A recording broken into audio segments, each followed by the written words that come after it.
Yeah, I thought, well, it took me a lot longer to get here. Actually, my sat nav, well, me or whatever mentioned it. You know, Fleetwood, you know, museum. It took me somewhere else. No, it took me to Teesside. No, I saw this when I was coming. So, this is a bit of it.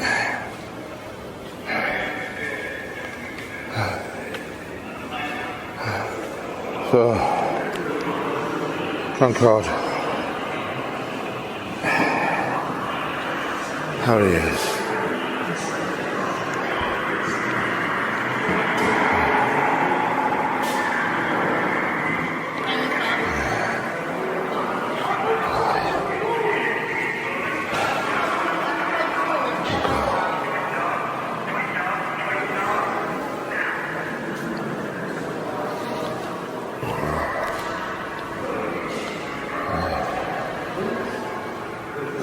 Helicopters.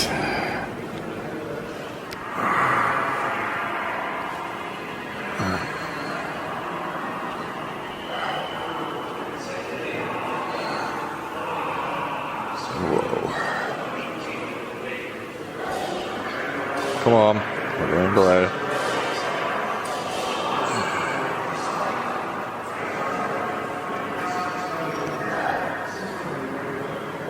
Oh, focus. Yeah. Oh. Close and personal.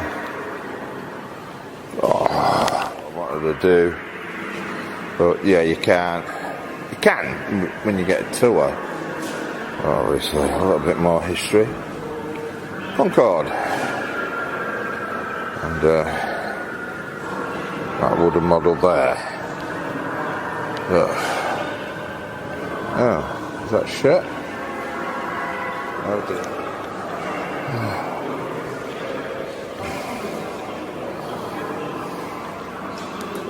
Oh yeah. Whoops. I got a bit carried away. Well, I won't watch them. If I turn here, this is what it looks like when it's flying, supersonic. The nose drops down, obviously, and the YouTubers are here, obviously. So what's it like?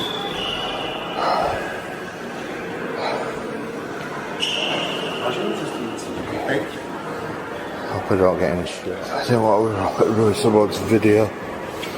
If you didn't want me in there. Whoa. Wow. Well, the cockpit you can get in. I don't know. The kids are in there. This Concorde was used for something military, it looks like, doesn't it? But, yeah, you're expecting seats. Are we blurry? Oh yeah. Oh wait, one young kids come out of the thing. I don't pick it. So, main Concorde, a lot different, innit? No seats, no history, because it's different museum, everyone. I know. So yeah, you get a guided tour, obviously, with Brooklyn Concorde, and you got to pay tickets. Obviously, well, I've jumped in a Concorde. I'm in one now, going down it. A bit different, obviously. And they stripped it out, but yeah, there's just enough headroom for me to get in. Well, not to bang my head. So, I gather this is a. Oh yeah, so get in the back end of it. Obviously, yeah, as we all know, the movie Concorde. Yeah, yeah, we want to get to the cockpit, don't we? To see if the movie was right. Did they have sliding mirrors? So, yeah, oh yeah. Well, we're getting through. I don't know if he wants to get through, but I'll tuck in. Obviously I've been down. So, yeah. So you got the idea with the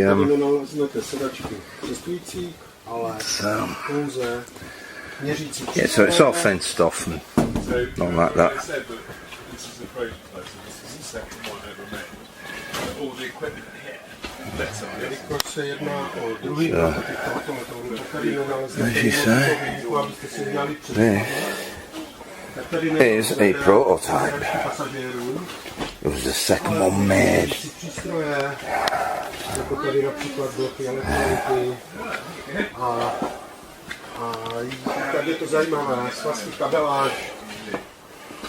So, walking through again. I think cockpit must still be full, but we'll be patient and wait. So, yeah. Because I'm sort of rushing through. I don't know what time it'll shut. Oh, brilliant, we'll get to the cockpit. So you got the instruments. So, but yeah. Supersonic. Right, remember the big booms it did? Shattered everyone's bloody windows. But I'm going to first to the movie again. So technically it's like something in Star Wars or something. No, it ain't. So it gets a bit more narrow here. Obviously I remember the movie. There's something like that. I had the sliding windows. Because, yeah, in the movie he slides the window. I think sure he slides it down and he winds it down.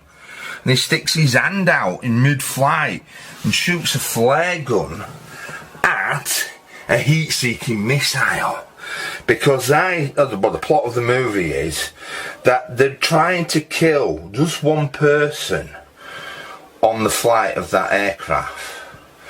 And they send everything, well, they send jets, and it's Jonathan Hart from Heart to Heart as well. So, yeah, you can watch that on YouTube. So that's why Concorde might look a little bit different, as you may remember. Definitely in the movie it does. So yeah, you're in a hangar, obviously. And you got like you got GTA, you got like your walkways and stuff. So I'm up on one of them again.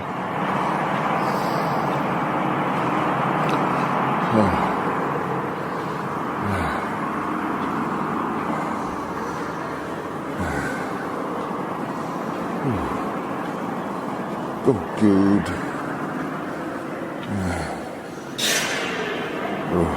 Right. Bit creaky.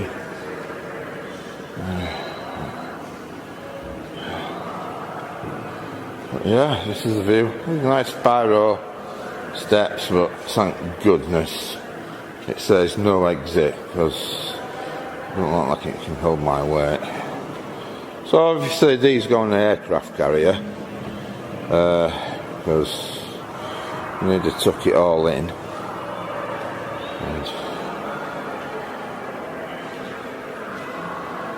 obviously with British Harrier they used to take them home and park them on drive and stuff, wouldn't they?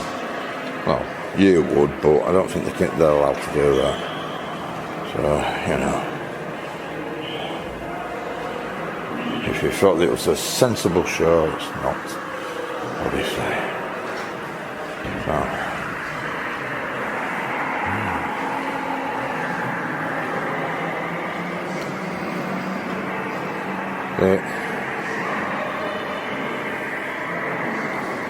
So But more bigger and personal, you know, so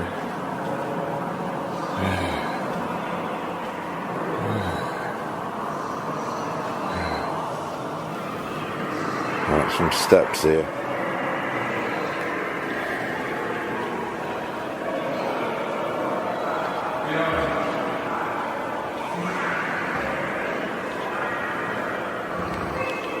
So I haven't got fully down, but yeah, there's a bit more here. Combat gear and stuff and that. And then it dead ends here. But if you want a bit more experience, touch screen to start. Oh, that's good.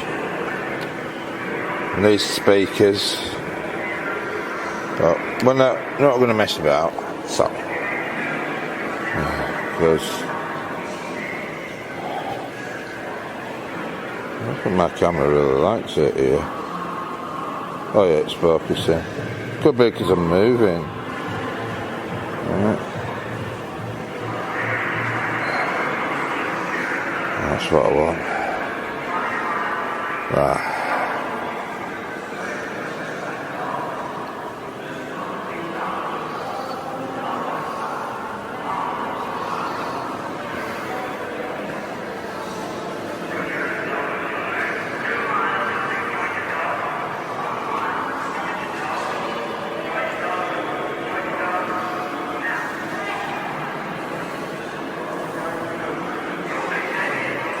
Nice model.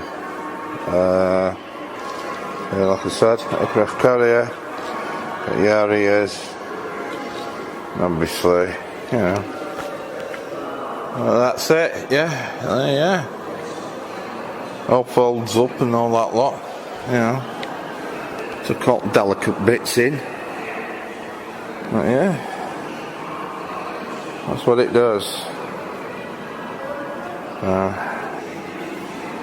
Make it practical.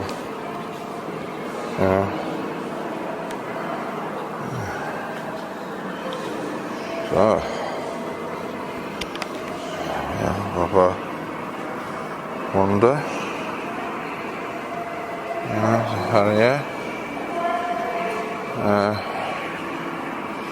The problem with camera, it don't like the sort of light, it keeps going blurry, so I'll keep an eye on it. Back to that aircraft again. We'll get to area again.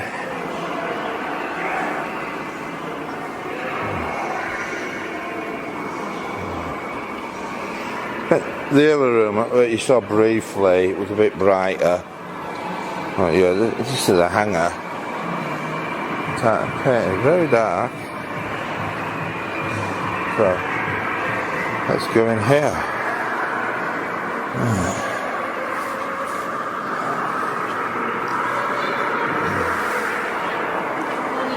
This is what you get. A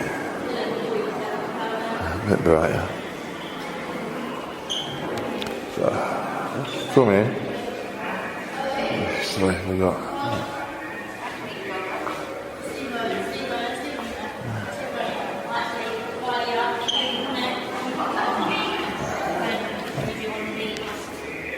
Alright, grab here. Bit focus. I think it's taking its time to focus.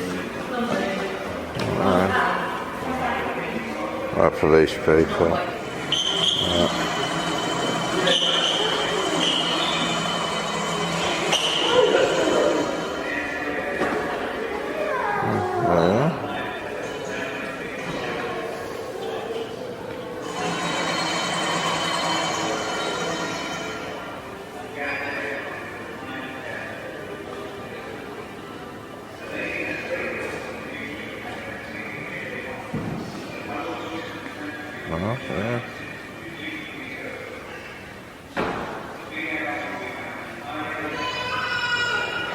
Swing here. Wow. And then what do we have?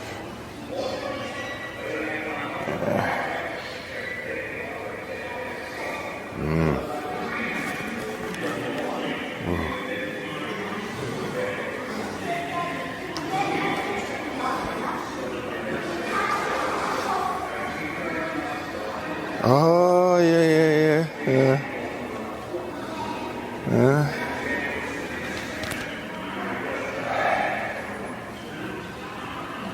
Rumble, eh? How's it? Focus. Yeah.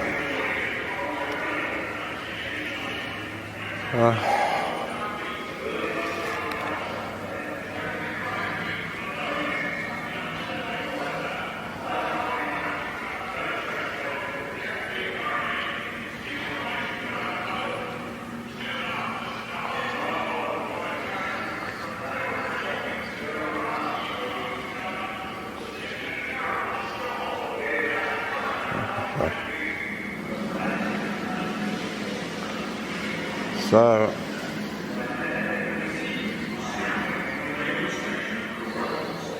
yeah, I think we're going off a little bit.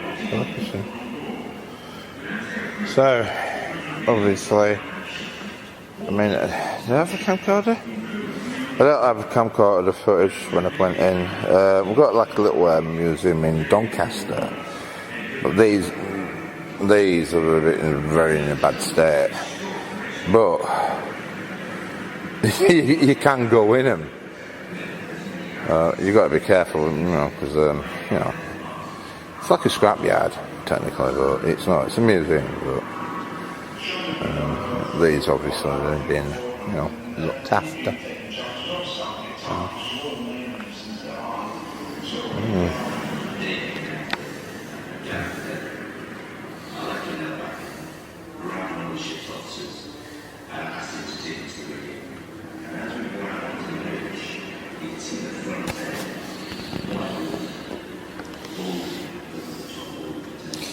Yeah, so you climb in it and then get cockpit in there. Yeah, we can go in it and that.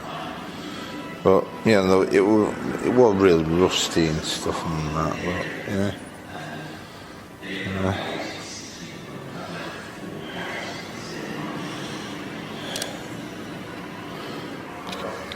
yeah, it's been a bit blurry. Maybe because whatever I did with front of it.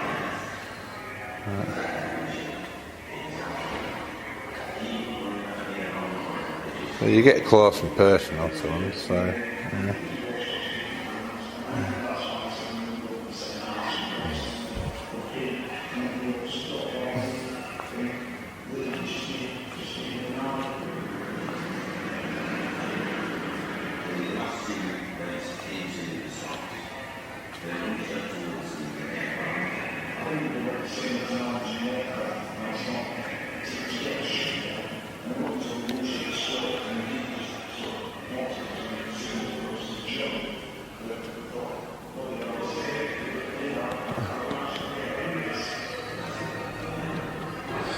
Yeah, it just seems to go below when I'm moving, doesn't it? Yeah, it's coming pristinely fine now. Third time.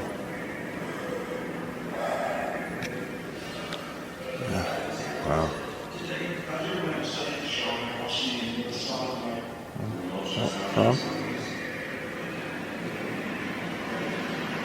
Obviously it's nice to walk on here with my feet, as they are.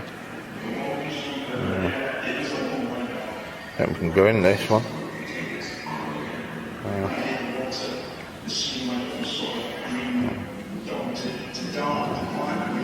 I was on the water, crawling to get back to the surface, trying to hold my breath. And it was the involuntary.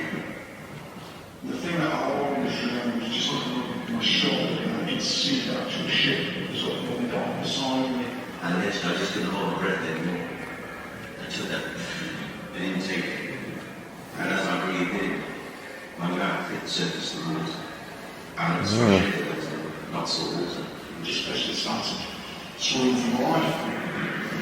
Then suddenly the ship appeared in front of me and I remember sort of lifting up in the night, the air crew was sort of signaling he was going to take me in and I remember signaling to him saying basically the word shine. I could hear the aircraft in the background, just sitting there and watched the words with the armies. That's the aircraft, wandering the walls on the we're on board. So if I turn round here, I film some interesting bits. Your view of me waving. No. Obviously, you know, it's all shielded off and that. But yeah. You can imagine this way. You're seeking. Let's get through. That wiggle.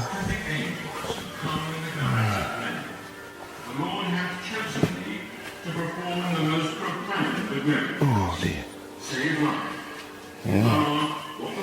I had one of these come after me, didn't I? When I rented a boat at Bridlington, and they came out, and we told it, no.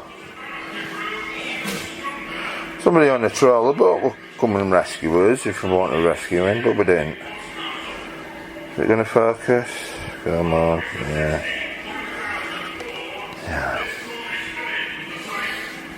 Yeah.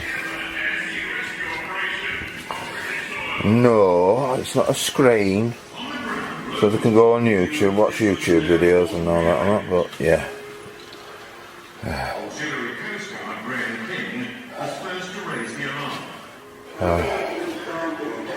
And this is it.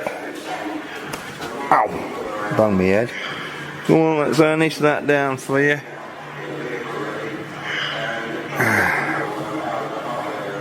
So close we are. One of our friends, Scotty, from Wellington, out of town, was putting wetsuit on and was pulling people out of cars instead of going to drive. This was a very serious situation. Helicopters that were going to be needed made a second boat. We responded actually over each of the cars to find out if anyone was in there. We were looking for movement. We didn't see anyone, and then we saw some movement on a car. So we hovered over the top, and we actually noticed it was some dogs. And although we really wanted to go down and try and save them, the next time I had kids in or something like that, so we had to make a conscious decision to let the car go by. 1 month's rain fell in just 2 hours. 2 billion litres of water burst through the village. In Ross Castle's visitors centre, the water was rising fast. Trapped inside with other tourists, Kim and Andy Evans and their 3 children fled to the attic for safety. It was a really small space for 12 people. It was very claustrophobic, dark, so we happened to kind of be having a look under the ground. That's right, because the doors very quickly did go. Oh, the doors, yes, right. There were trees, there were boxes, and everything has been washed down this valley here. In front of the harbour and out the trees. Then, disaster. A tree caught in a raging river smashed through the wall of the visitor centre. The noise was on top going off. That was a real turning point. It was up until then the building was intact. When the tree hit, the whole front of the building just went out into the harbour, out to sea. There was a quarter of a building left. Some of us get out and then the others don't. And I think we all felt at that point that maybe we got out of it.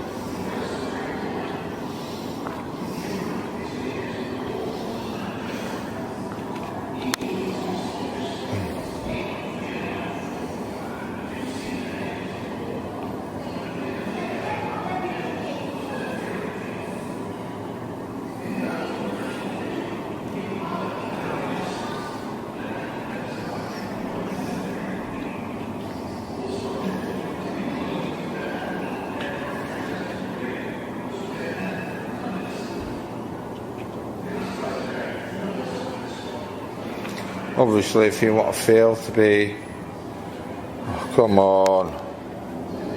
So there's a mock-up of a U-boat, and every time I keep moving my camera it goes blurry. But, so I could play Dug and Claw and Land the Time Forgot if I want us. Standard, proper, you know. Oh, come on. Bloody hell, how cold's that cup of tea?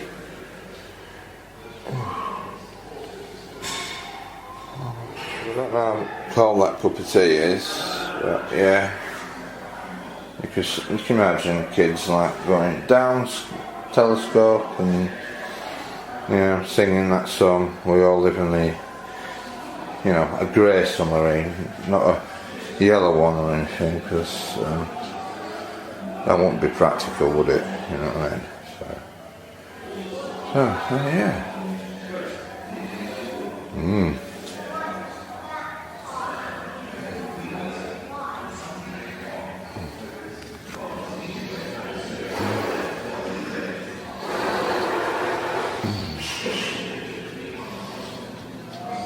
Alright, they're fairly big though, you know. Come on, focus.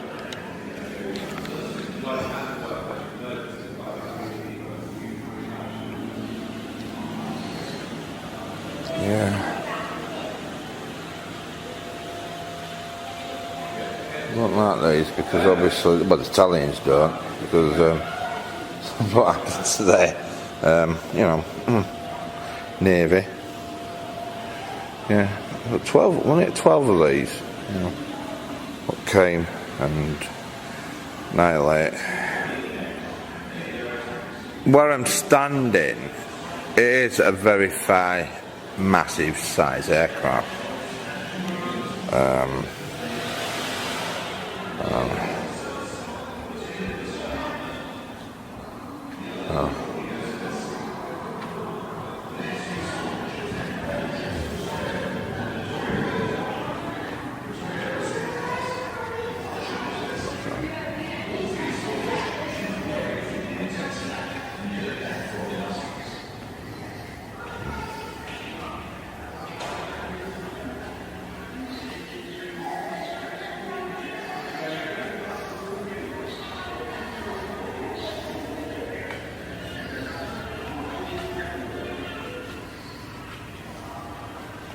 One aircraft attacked the cruisers and destroyers in the inner harbor, and one bomb scored a direct hit on the seaplane base. On the first wave, only one aircraft was lost. The second wave consisted of 9 swordfish from all 4 squadrons. Led by Lieutenant Commander John Hale, they took off around 9:20. One aircraft needed minor repairs after a collision on deck and took off 20 minutes behind the rest. One of the others was forced to return when its auxiliary tank came through. All of the second wave came from the right there of the fire started during the first attack. They could see them 60 miles away and began their own attacks around it. Torpedoes were again lost to their luggage. Lieutenants Bailey and Slaughter were killed. Incredibly, they were the only British casualties of the night. Captain Boyd had expected to lose half of his crew. By 2:30 a.m., the attackers had landed back on the hospitals, and they carried So it's talking about the X-ray, I don't know if you can hear. It's good in echoes.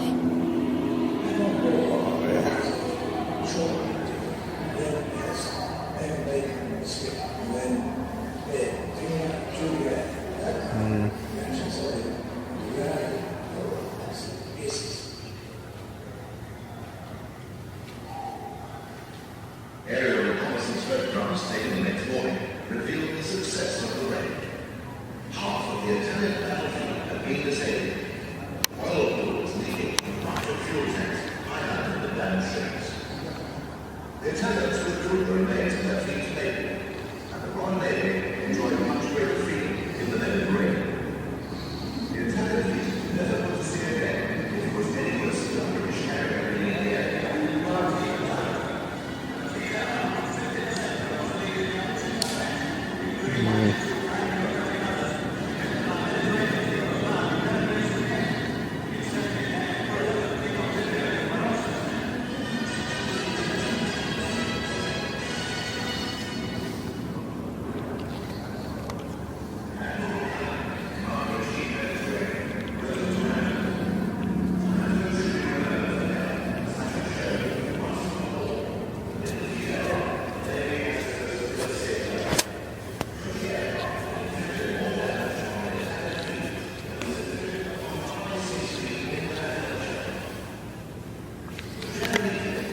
little bit more.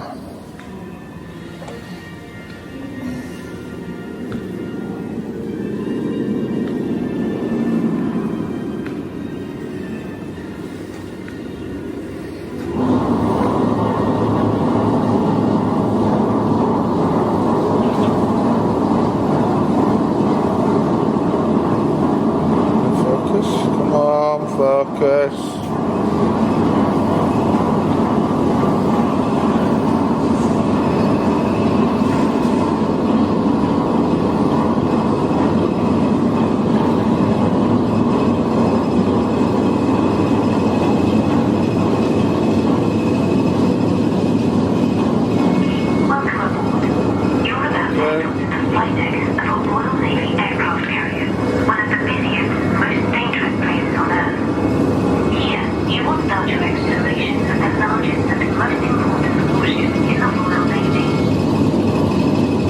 This is good. It vibrates like home.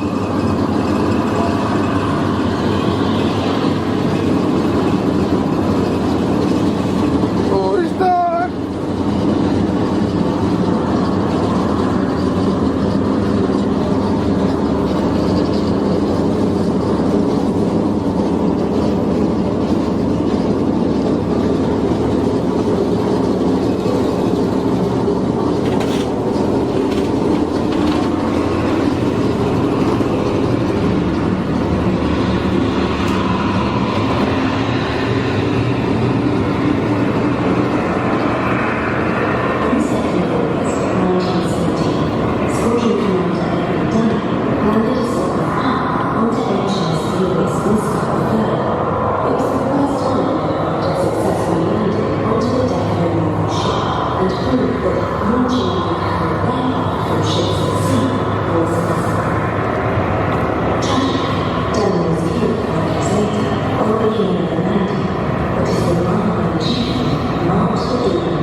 Come on, stop going blurry, please.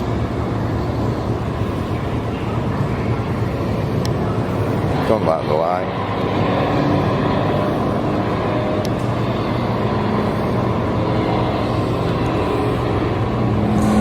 At least when I'm indoors, I can see when it's going blurry. When I'm outside, I can't see it. So I don't even know what the camera's doing.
In November 1956, British and French forces landed in Egypt to restore international control over the Suez Canal and bring an end to the Suez crisis.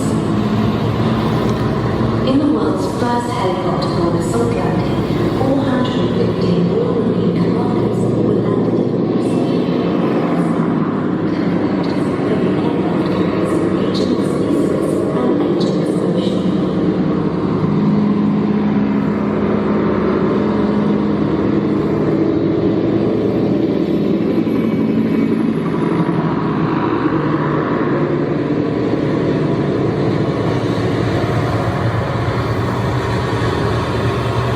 In 1982, the aircraft carriers HMS Hermes and HMS Invincible were at the core of the British task force sent to attack the Islands following the Argentinian invasion. Supported by the carriers, the Royal Navy were able to deploy troops and equipment aimed at bouncing devices and operate a range of aircraft without the need for a land base. Despite being outnumbered, British Aerospace Harrier and Sea Harrier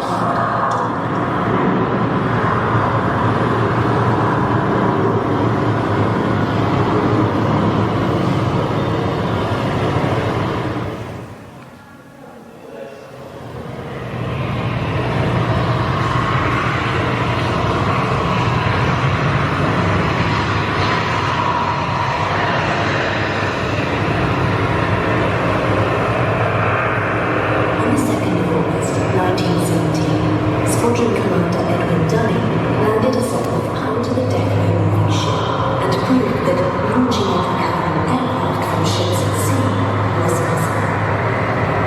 Tragically, Dunning was killed 5 days later while making another landing, but his remarkable achievement marked the dawn of the aircraft carrier.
On the night of the 11th of November 1940, one of the most significant aircraft carrier operations in history was carried out. 21 very small-fish aircraft launched from HMS Industrious and attacked the Italian naval base at Taranto.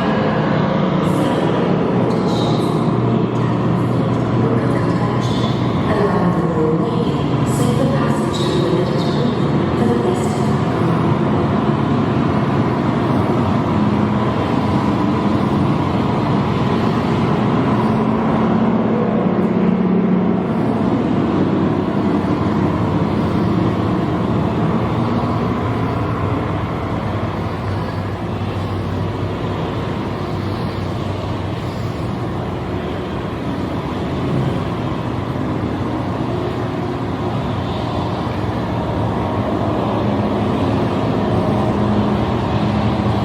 In November 1956, British and French forces landed in Egypt to restore international control over the Suez Canal and bring an end to the Suez crisis. In the world's first helicopter borne circulating, 450 Royal Marine commanders were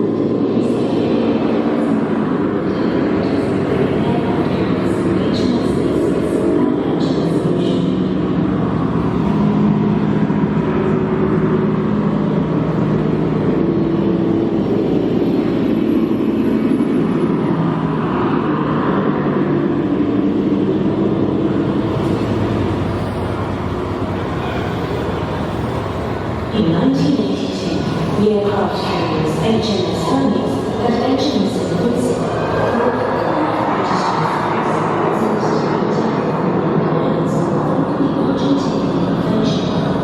supported by the carriers, the Royal Navy were able to deploy troops and equipment at 8,000 and operate a range of aircraft without the need for a land base.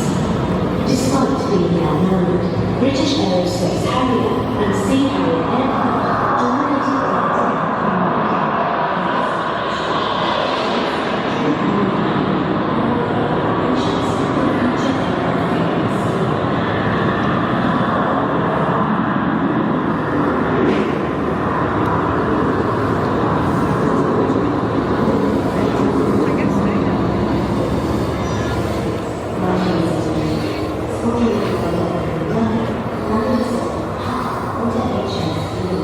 Excuse me?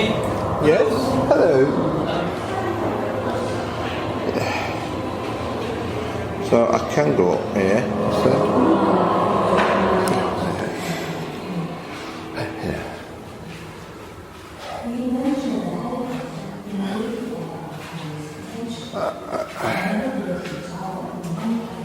So, alright, it's a little bit different. It's not your mock-up, but...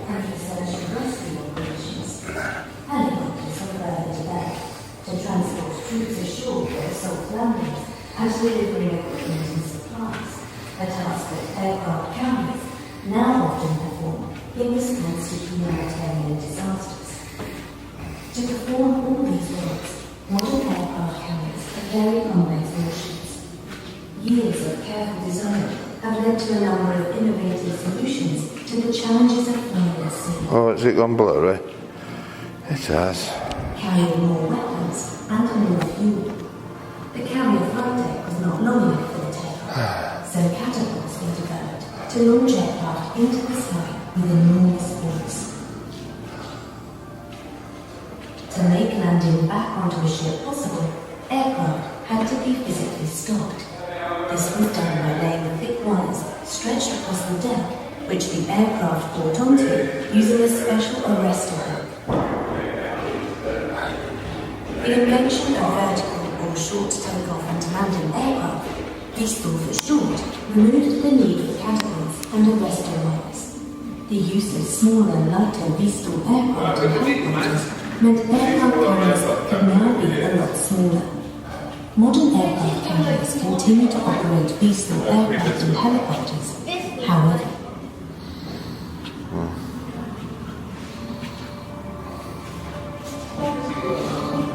That might be the Aircraft carriers are the largest and most powerful ships in today's Royal Navy. They can project their aft almost anywhere in the world and form the centre of modern naval war. What makes them so effective is that they can launch an attack from the sea and the air. This is called their striking capacity. The earliest slots were made during the First World War, when the Royal Navy led the world in naval aviation. Yeah, they did. Well, this is going to be cool going for this door. In mainland Europe, dropping those first. Tragically, Dunn was killed 5 days later on making another landing, but his remarkable achievement marked the dawn of the aircraft carrier.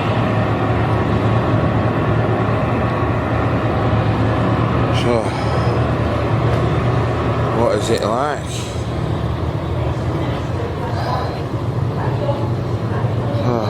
Now I'll go through here.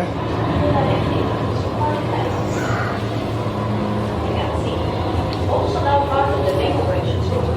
So we are close to the warfare officers and the fighter controllers who control the aircraft onto their tunnels. It's pretty quiet in here just now, but the tempo will speed up very quickly if there is an earthquake. An aircraft has to be towed down, and the atmosphere will be much more intense, just as it can be in this area control center.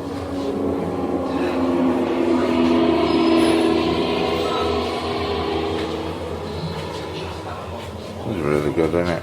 The mock-up of it.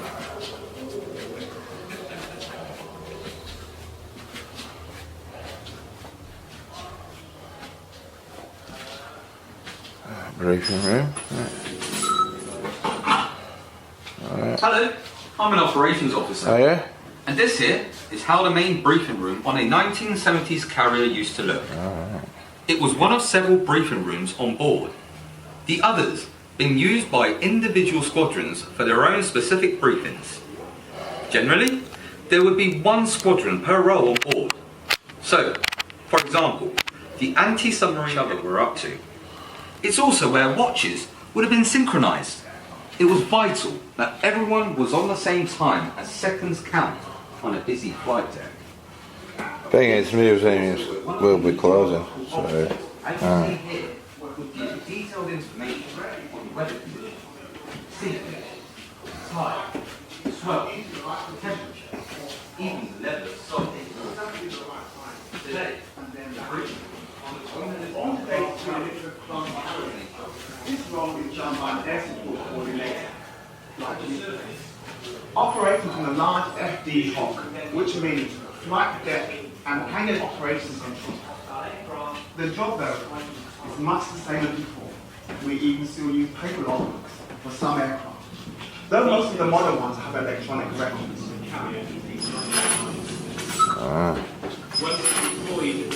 Hello. This is the aircraft control, as it would have looked on a 1970s Paris. It's the place where the movements of all aircrafts on board the ship were managed, right up to the minute they were launched, and from the moment they were shot. And I can't stress this enough. That's really good. Communication and people are absolutely key to everything we do.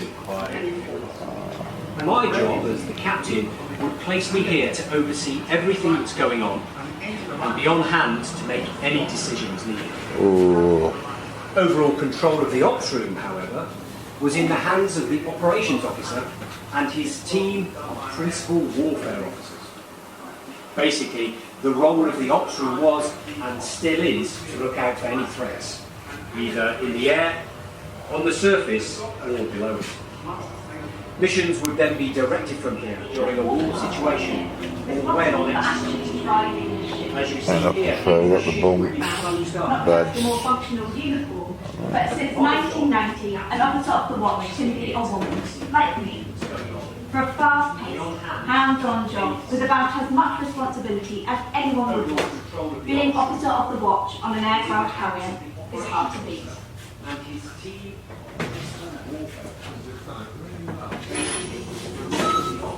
Hello. This is what the bridge of a 1970s carrier looked like. It's where the movement of the ship was controlled, its course and speed. In other words, this was the driving seat. You might expect to find the captain up here, but he spent as much time down in the operations room as you've already seen. Instead, the immediate responsibility for the ship's safety sat with the officer of the watch.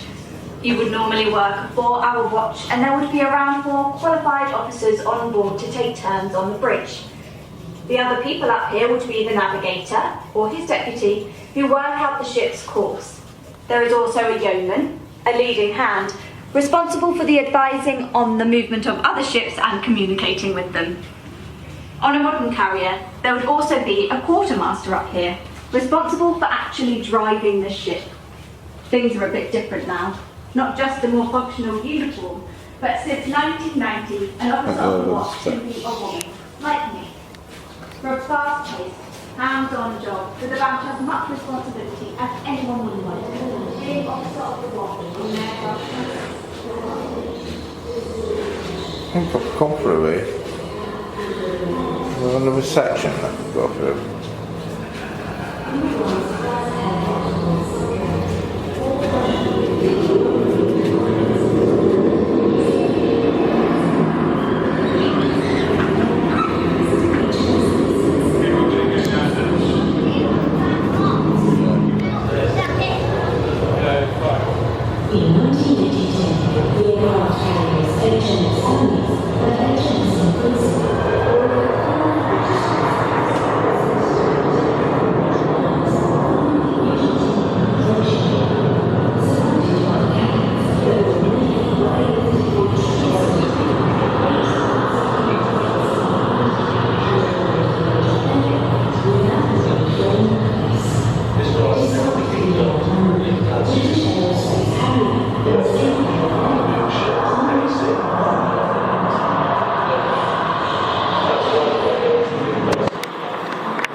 I'll find out if I went near.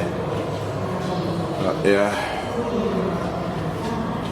So you can just imagine this being on the ocean, which is a little bit, if you had the a little bit here, you can see the aircraft coming in to crash into you. So,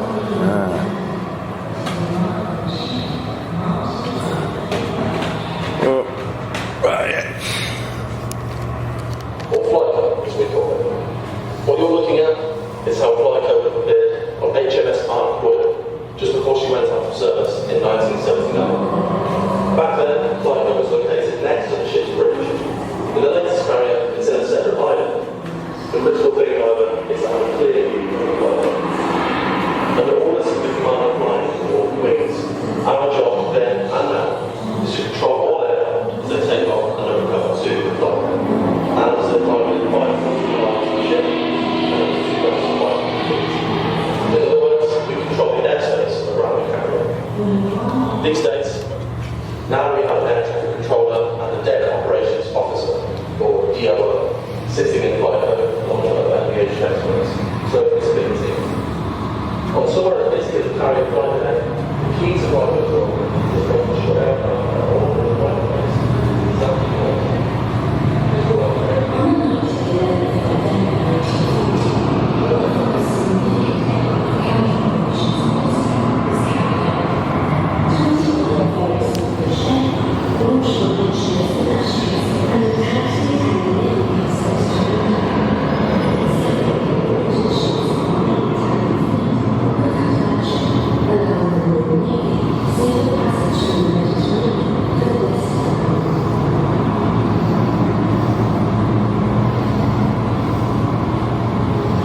now we've been in that way.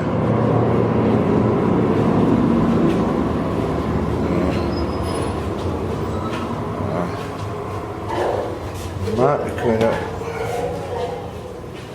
And steps there. Oh, come on. Oh, yeah, thank you. No. There's a lift here.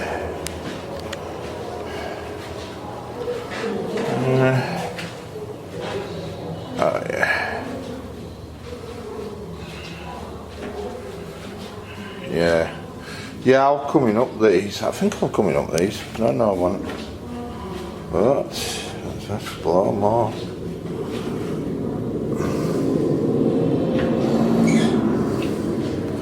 Obviously, I can't see steps being like this. Nice, isn't it? Yeah. Captain, if you feel seasick, aren't you an aircraft carrier? More or less bigger in ocean. What? Yeah. There's a door here. I think this looks promising. It's my hand, obviously. Oh, I think somebody will come out and rescue you if you.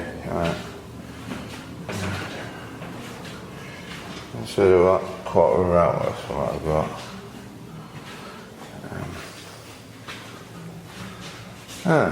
Alright, okay, this is what's the same.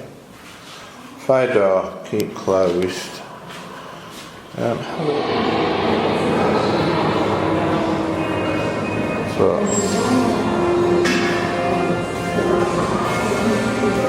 I seem to be speeding through it, but yeah.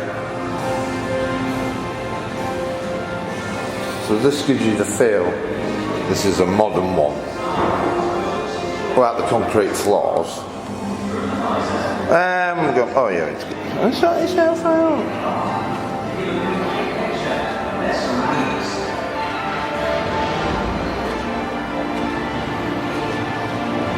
Acting as an information communications gateway, the F-35 shares its knowledge, utilising the kind of network-enabled capability most of us can own.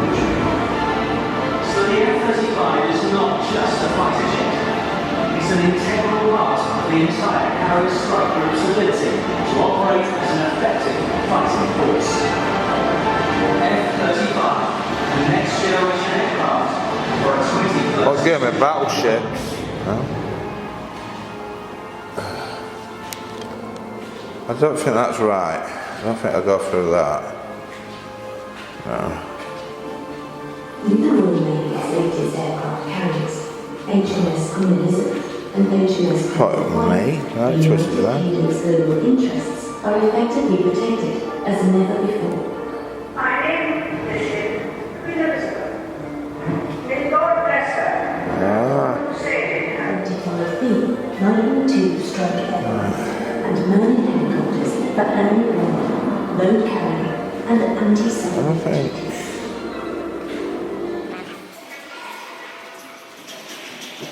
Probably still start to get out.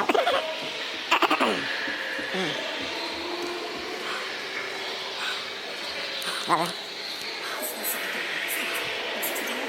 Yeah, sorry, I knew that. Sure. So, imagine having that.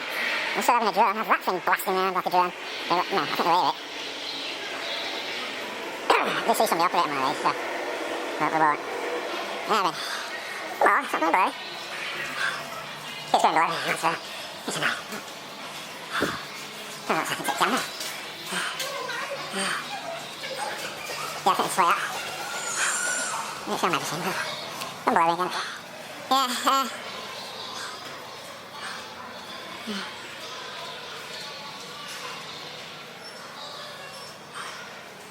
Ziggy. And it's going blurry, I know. Yeah. That's not sure where we are, isn't it? So, only partial of it. It's still working, it's still operational, obviously. I think everyone's more or less got it shot now. Just me a little PTs. Yep. I got shot, good shot, obviously.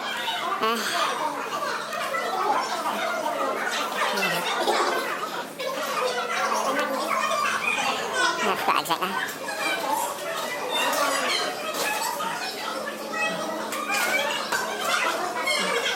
These automated doors are open, thank you. We're outside.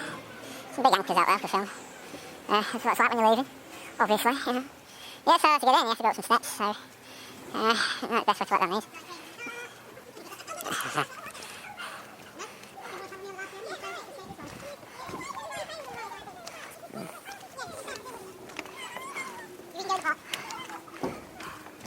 Oh yeah, quite cool. Tank museum, isn't it? It's really done fancy stuff. So that's steps. It's a good gimmick, good play area, you know. I mean, obviously I wasn't. Right here.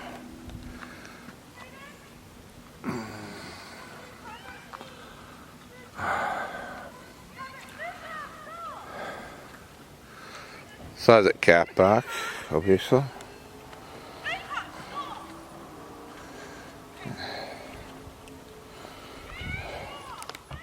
Bye, have a great time.